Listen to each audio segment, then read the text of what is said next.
வானவருடைய பிரார்த்தனை கிடைக்கின்ற இரண்டாவது அமல், நாங்கள் ஒரு தொழுகையை தொழுதுவிட்டு பள்ளிவாசலில் அடுத்த தொழுகைக்காக வேண்டி எதிர்பார்த்து இருப்பது.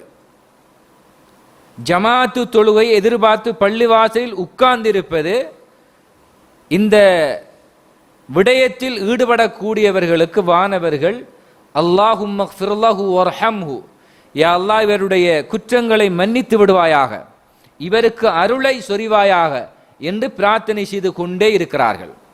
எனவே ஒரு மூமினை பொறுத்தவரைக்கும் அல்லாஹுவை முறையாக விசுவாசித்த ஒரு இறை விசுவாசி அமல்களில் மிச்சம் ஆர்வத்தோடு ஈடுபட வேண்டும்.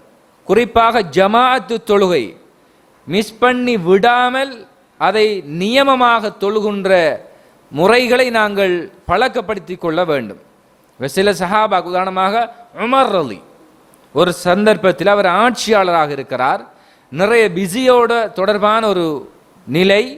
அப்படியான ஒரு கட்டத்தில் அவங்களுக்கு அசர் தொழுகை ஜமாஅத்தோடு தொழுவதற்கான சந்தர்ப்பத்தை இழந்து விடுகிறார்கள்.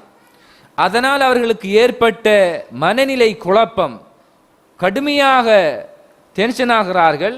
உடனே அவர்கள் அதை தனிமையில் தொழுது விட்டு வீட்டுக்கு சென்று ஒரு லட்சம் திர்ஹமுக்கு பெறுமதியான, வெள்ளிக்காசுக்கு பெறுமதியான ஒரு நிலத்துண்டை உடனடியாக விற்று அந்த காசியை எடுத்து நினைச்சுகிறார், ஏழைகளுக்கு தர்மம் செய்து விடுகிறார்.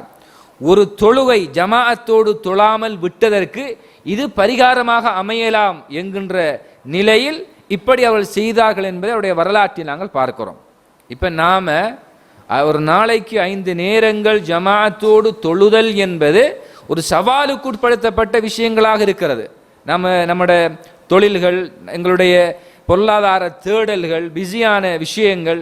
எனவே சஹாபாக்கள் அனைவரும் எங்களை போன்ற வாழ்க்கை வாழ்ந்தவர்கள் தான். இருந்தாலும் இபாதத் என்று வருகின்ற போது உலக காரியங்களை பின்னுக்கு வைத்துவிட்டு இறைவனுக்கு முன்னுரிமை கொடுக்கின்ற மனோபக்குவத்தையும் ஆன்மீக உயர்வையும் அவர்கள் வளர்த்து கொண்டார்கள் என்பது அவருடைய வரலாற்றிலிருந்து நாங்கள் படிக்கின்ற பாடங்களாகும். இதே போன்றுதான் உமர் அலியினுடைய மகன் அப்துல்லா இபின் உமர், அவருக்கு ஒரு நாள் இஷா தொழுகை தப்பித்து விடுகிற ஜமாஅத்தோடு. அவர் என்ன செய்கிறார் தெரியுமா? அந்த ஜமாஅத்தோடு தப்பித்து விட்ட அந்த நிலைமைக்காக வேண்டி அன்று இரவு முழுக்க அவர் தூங்கவே கிடையாது. நஃபிலான வணக்கத்தில் ஈடுபட்டு கொண்டே இருந்தார், துஆக்களிலே ஈடுபட்டு கொண்டே இருந்தார், ஒரு ஜமாஅத்து தொழுகை தப்பியதற்காக வேண்டி. சுப்ஹானல்லாஹ், எவ்வளவு ஈமானிய பலம், எவ்வளவு ஆன்மீக உணர்வு! ஒரு இபாதத்தை தப்பித்து விட்டால் அதற்காக கடுமையாக மனமருந்தக்கூடிய அந்த நிலைமை சஹாபாக்களுக்கு பெரியொரு விடயமாக இருக்கும். இதே போன்றுதான் கிபாரு தாபிங்கள் என்று சொல்லப்படுகின்ற சஹாபாக்களுக்கு அடுத்த ஜெனரேஷனில் உள்ளவர்கள். அதில் மூத்த ஒரு தாபியங்கள் ஒருத்தர் தான் சயீத் இப்னு முஸையப் என்ற ஒருவர். அவருடைய மரணப்படுக்கையில் அவர் இருக்கிறார். அவருடைய உறவுகள், பிள்ளைகள் எல்லாம் தலைமாட்டில் வளைத்து உட்கார்ந்து கொண்டு அழுகிறார்கள். அப்போது அவர் சொல்லுகிறார், நீங்கள் எனக்காக அழ வேண்டாம்.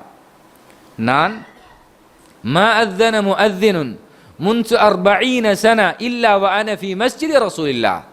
40 வருடங்கள் மதீனா பள்ளிவாசலில், அல்லாஹ்வுடைய தூதருடைய பள்ளிவாசல்ல 40 வருடங்கள் முஅஸ்ஸின் அதான் சொல்லி நான் பள்ளிவாசலுக்குள் இருந்தேன். 40 வருஷங்கள் ஜமாஅத்து தொழுகையை நான் விடாமல் தொழுது வந்தேன்.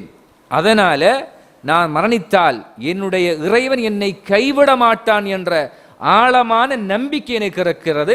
எனவே எனது பிரிவை ஒட்டி நீங்கள் கவலைப்பட வேண்டாம் என்று தன்னுடைய பிள்ளைகளுக்கு இந்த விடயத்தை ஆசுவாசப்படுத்துகின்ற அந்த வரலாற்றை நாங்கள் பார்க்கிறோம். 40 வருஷம் ஜமாத்து தொழுவை விடாமல் தொழுதிருக்கிறார். சுப்ஹானல்லாஹ், அவருக்கு புள்ள ஊட்டி எல்லாம் இருக்கி தொழில் செய்ய வேண்டும்.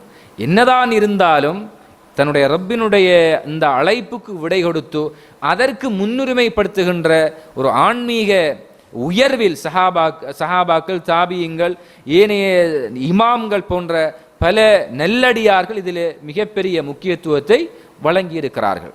இதனால் தான் ஜமாஅத்து தொழுகைக்காக எதிர்பார்த்து பள்ளிவாசல் உட்கார்ந்திருப்பது அல்லாஹ்வுடைய அமரர்கள் நமது பாவங்கள் மன்னிக்கப்படுவதற்கும் அல்லாஹ்வுடைய அருள் எங்கள் மீது படுவதற்கும் அவர்கள் பிரார்த்தனை செய்கிறார்கள் என்றால் ஜமாத் தொழிலுடைய பெருமதி என்பது மிகவும் கவனத்தில் கொள்ளப்பட வேண்டிய ஒரு பகுதியாகும்.